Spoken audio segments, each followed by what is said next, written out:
বন্ধুরা আসসালামু আলাইকুম। কেমন আছেন বন্ধুরা? মনটা ভীষণই খারাপ, খুবই খারাপ, খুবই বিরক্ত, খুবই রাগান্বিত, মানে সব কিছু মিলায়া ভালো নেই। ভালো থাকার কথাও না। আসলে বাংলাদেশ এভাবে হেরে যাবে ২.৫ দিনে টেস্ট ম্যাচ, এটা আসলেই অগ্রহণযোগ্য। কিন্তু কি করব বলেন, এটাই বাস্তবতা। এটাই মেনে নিতে হবে যে আমরা টেস্টে হেরে গেছি। যেটা খুব স্বাভাবিকভাবেই ড্র হওয়ার কথা ছিল, সেখানে আমরা হেরে গেলাম। এবং এটা ম্যাজিক্যাল, মানে আমার কাছে মনে হয়েছে ম্যাজিক দেখায় ইন্ডিয়া জিতে গেছে। এছাড়া কীভাবে সম্ভব বলে? যাই হোক, প্রথম টেস্টে কি হলো, ১৪৯ আর ২৩৩, দুই ইনিংসে মিলে করলো ১৪৯ ফার্স্ট ইনিংস, দ্বিতীয় ইনিংস করলো কি ২৩৩, দ্বিতীয়তে কি ১৪৭, দ্বিতীয় ম্যাচে প্রথম ইনিংসে করছে ২৩৩ আর দ্বিতীয় ইনিংসে করছে ১৪৭। এই হলো আমাদের স্কোরবোর্ড। বুঝতে পারছেন আমরা কোথায় এই দুইটা টেস্ট ম্যাচ হেরে গেছি? আমাদের ব্যাটিং ইউনিট এত খারাপ করছে, এত খারাপ করছে। হ্যাঁ, আমি প্রথম টেস্টের পরেই বলেছিলাম যে আমাদের ৪ জন লেফট হ্যান্ডি যে খেলাচ্ছেন, ওদের যে ৩ জন ফাস্ট বোলার, ৩ জনই ডানহাতি এবং ২ জন স্পিনারের ১ জন যে ডানহাতি, এরা তো উইকেট মানে রসগোল্লার মতো উইকেট নেবে। সেটাই তো হলো। আর আমাদের প্রত্যেকটা ব্যাটসম্যান, এদের টেস্ট মেন্টালিটি নিয়ে আমার যথেষ্ট সন্দেহ আছে। এরা কিভাবে আসছে, কোন প্রসেসে আসে, জাতীয় দলে ঢুকে, হ্যাঁ ২-৪টা চার মারলে, একটা 50 করলে, একটা সেঞ্চুরি করলে তো কথাই নাই। হ্যাঁ, আমি আসলে সমালোচনা পছন্দ করি না, করতেও পছন্দ করি না, কিন্তু এই কথাগুলো আসলে মনের ক্ষেত থেকে আসে। যারা টেস্ট খেলাটা বুঝেন তারা জানেন টেস্ট খেলার কী সৌন্দর্য।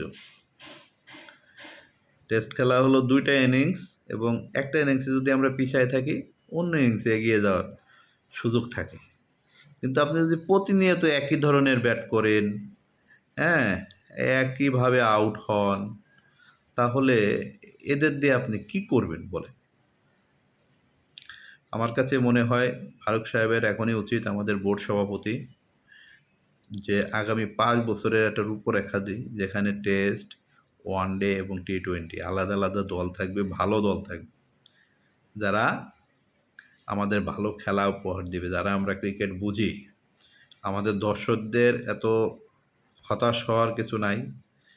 হ্যাঁ, এবং আমি মনে করি যে আমাদের এই আস্তে আস্তে, তারপরও টেস্টে কিন্তু আমরা প্রায় ২০ বছরের উপরে আমরা টেস্ট খেলতেছি, ঠিক না? এখন তো আসলে আমাদের চাওয়া পাওয়ার কিছু আছে। আমরা তো আমাদের সময়টা নষ্ট করে টেস্ট খেলাটা দেখি। টেস্টের যে সৌন্দর্য, যারা ক্রিকেট বোঝে আর যারা না বুঝে তাদের কোনো দুঃখ নেই, দূর ইতা কিতা খেলা, হ্যাঁ। কিন্তু আমরা বুঝি দেখে আমাদের খারাপ লাগে যে এখানে একটা মানুষের, তারা ১১ জন খেলে, সাথে আমরা যারা ক্রিকেট খেলা বুঝি বাংলাদেশে, আমরা মনে করি আমরাও তাদের সাথে খেলি, আমরাও একটা দল গঠন করি মনে মনে, আমরাও বলি এ না হয়ে এ হইলে ভালো হইতো। কিন্তু আমাদের ম্যানেজমেন্ট, যেমন হাতুড়ে সিংয়ে, ইনি কী জন্য দলে আছে? যদি বোলিং কোচও থাকে, ব্যাটিং কোচও থাকে, ফিল্ডিং কোচও থাকে, হ্যাঁ, কম্পিউটার অ্যানালাইসিস্টও থাকে, সবাই যদি থাকে, তাহলে ওনার কাজটা কী? যদি ভুলগুলো ধরিয়েই দিতে না পারে, প্রতিনিয়ত একই রকম যদি ভুল করে, তাহলে আমাদের হাতুড়ি সিংহে দিয়ে কী দরকার? আমি ঠিক বুঝি না। এত এত টাকা তুমি নিয়ে যাচ্ছ আমাদের মতো একটা দেশ থেকে, হ্যাঁ। সো আমি মনে করি সময় আসছে যে ওনাকে আসলে সসম্মানে বিদায় দেওয়ার। হ্যাঁ, ওনার সাথে খারাপ আচরণ না করে সুন্দরভাবে, বাবা তুমি ছিলা, পাপন আঙ্কেল এসে বসায় গেছিল, পাপন আঙ্কেল তার কী সুবিধার্থে ওনাকে আবার পরবর্তীতে নিয়ে আসছিল আমি জানি না।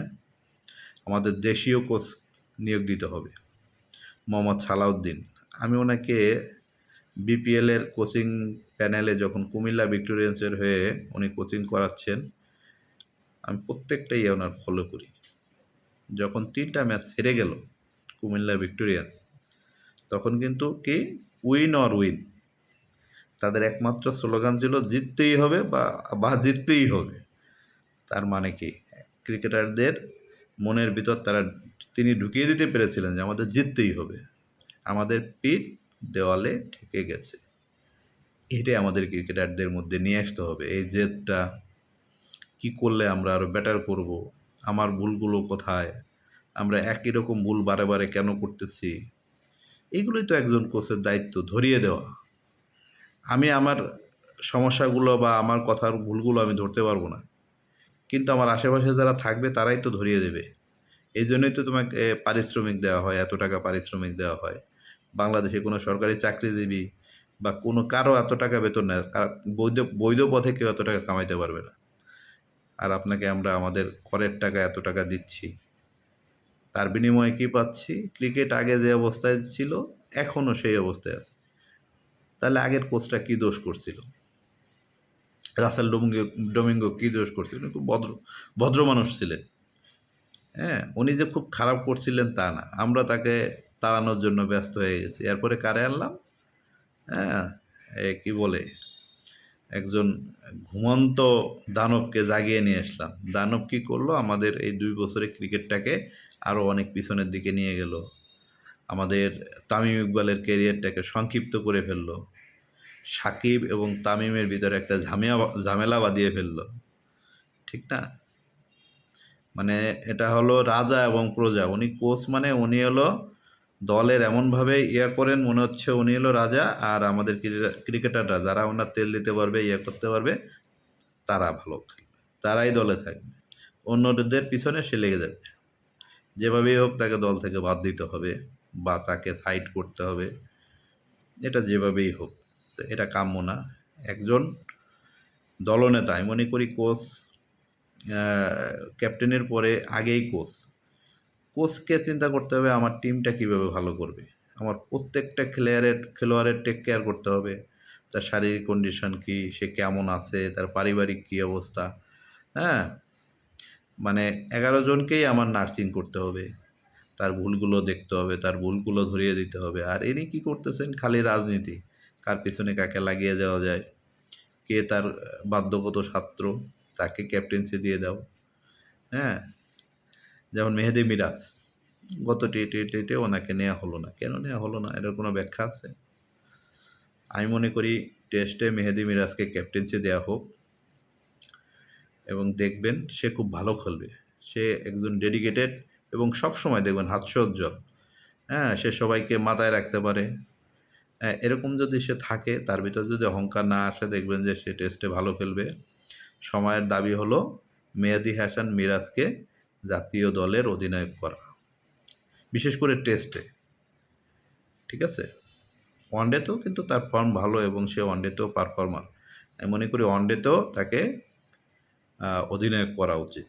সে একটা দলকে দল হিসেবে পরিচালনা করতে পারে, একজন টিম লিডার হিসাবে।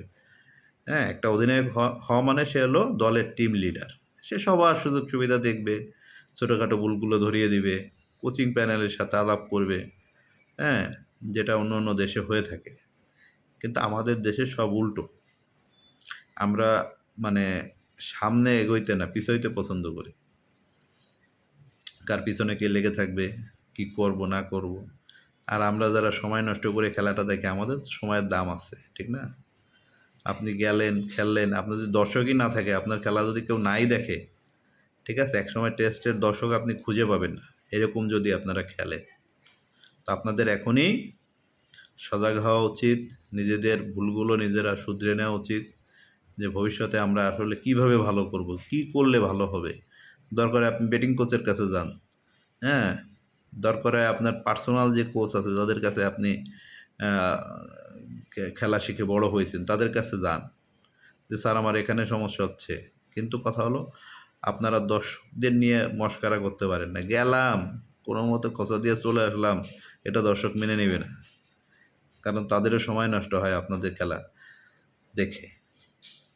আমরা ক্রিকেটটাকে ভালোবাসি, অনেক ভালোবাসি। এই কারণে আসলে মানে আমি আমার জীবনের ৭ম শ্রেণীতে যখন পড়ি, তখন থেকেই ক্রিকেট খেলাটা দেখি, ভালো বুঝি। আমার মনে আছে ১৯৯৬ সালে যখন শ্রীলঙ্কা চ্যাম্পিয়ন হইল, তখন থেকেই আমি ক্রিকেটটাকে বুঝি। যাই হোক, অনেক শুভকামনা বাংলাদেশ টিমের জন্য আগামীতে। টি-20 সিরিজ আছে সামনে। আশা করি এই সিরিজটা অন্ততপক্ষে তারা ভালো খেলবে। এই আশায় রইলাম। আশায় বাসে চাষা, আর আমরা আশায় বাসি যে আমাদের ক্রিকেট টিম কবে ভালো করবে। এই ৩টা টি-20 থেকে যদি ১টা বা ২টা জিতে যাই, ১টা জিতলেও খুশি হব। তারপরে ভালো খেললে খুশি হব। যাই হোক, ভালো খেলে হারুক, কিন্তু আমার তাতে কোনো আপত্তি নাই। বা চেষ্টা করে হারুক। চেষ্টাটা অন্ততপক্ষে করি। ভয় পাওয়ার কি আছে? তারাও তো মানুষ, আমরাও মানুষ। একই গড়নের মানুষ, ঠিক না? সো ভয় পাওয়ার কিছু নাই। চেষ্টা করেন, দেখবেন যে ফলাফল আসবেই। Good luck Bangladesh. সবাইকে ধন্যবাদ আমাকে এতক্ষণ দেখার জন্য। আসসালামু আলাইকুম।